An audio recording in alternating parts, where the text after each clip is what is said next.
अस्सलामु अलैकुम वरहमतुल्लाहि वबरकातुह। एक साथी ने सवाल ये किया है कि मिंबर के सामने जुमे के दिन जो दूसरी अजान दी जाती है,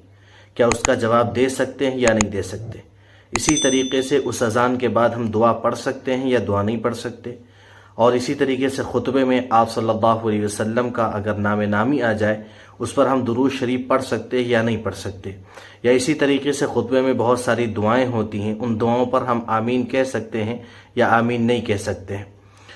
तो इसका जवाब ये है कि खुतबे की वो दूसरी अजान का जवाब हो,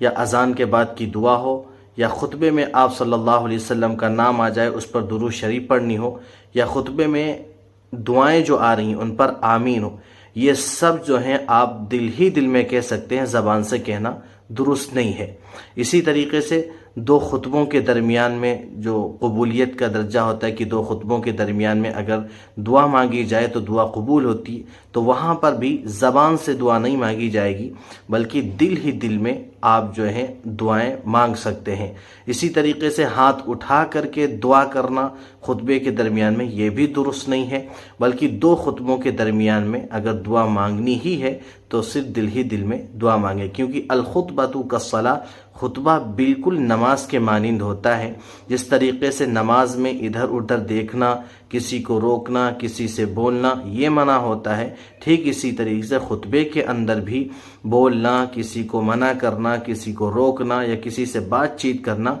ये सारी चीज़ें खुतबे के अंदर भी जायज़ नहीं है।